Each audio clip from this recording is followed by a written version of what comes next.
If you give me a minute, I can share some information with you here that will change either your life or someone you know, maybe both.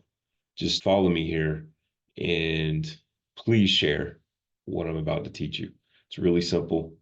Honestly, my numbers aren't perfect because I don't know what different lenders' fees are, but I can show you something based on experience and what's out there in the market that will save you and or someone you know thousands of working hours over their lifetime if they pay attention and can follow what I'm about to explain. Okay? Here's what I want to show you. And I'm not saying that these are the best options for what I'm going to present. I'm not endorsing these companies, but I do want you to see that these numbers I'm getting are in the ballpark. So this first loan is what I'm going to refer to as a bad credit loan. This is with a company called One Main. All right. Like I said, I'm not endorsing them. Just easy to find. And the second one here is with Wells Fargo. Like I said, I'm not endorsing it, but if you look, there's a right at 7.5% APR. Okay.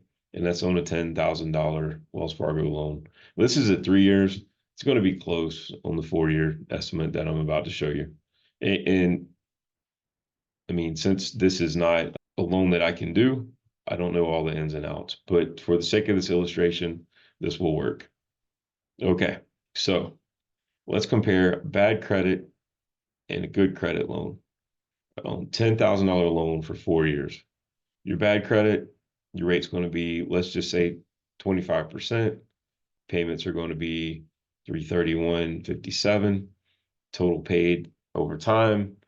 If you pay everything exactly as planned on the due date and you don't include any fees that they might charge, some of these companies will charge a few $100s to set the loan up. Obviously, if you have late fees and late payments, it's going to skew on the total paid. But so you see, it's 15,915.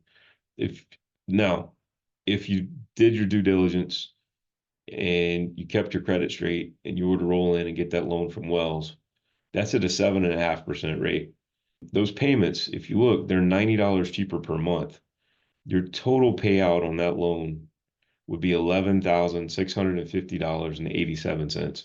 Once again, that's if you paid it exactly as planned and as on the contract on the first or whatever the due date is. You see the difference calculation here. That's $4,264 over 4 years. Now check this out. If you or your loved one made $21.43 an hour, and I just use that because $15 will be 70% of that. So after taxes and deductions, you get to $15 an hour.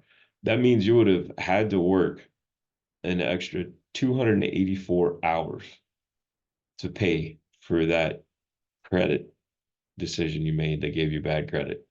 That's a lot of working time. That's a month and a half of work at when you net $15 an hour. 40 hours a week, 6 weeks would get you to 240. I mean, so, this is well above 240 hours. Just think about it as you make your decisions, as you go through life. I've had some things happen to me and that I've done to myself that caused me personally to have bad credit in the past. This is the cost. And you don't have to pay this cost in most cases. Just and teach this to people. Share this, please. This could change somebody's life. And imagine if you had that extra $4,200 every 4 years to put into your 401k and it could actually grow. That's a big deal over 40 working years, right? It's almost $43,000 just put in there, not counting any growth. So protect yourselves, protect your family, save, pay things on time, and you can see how much savings that'll be for you, or the cost if you don't. Take care. Have a great day. If you have any questions, leave me some notes down at the bottom. I'll be happy to answer them the best I can.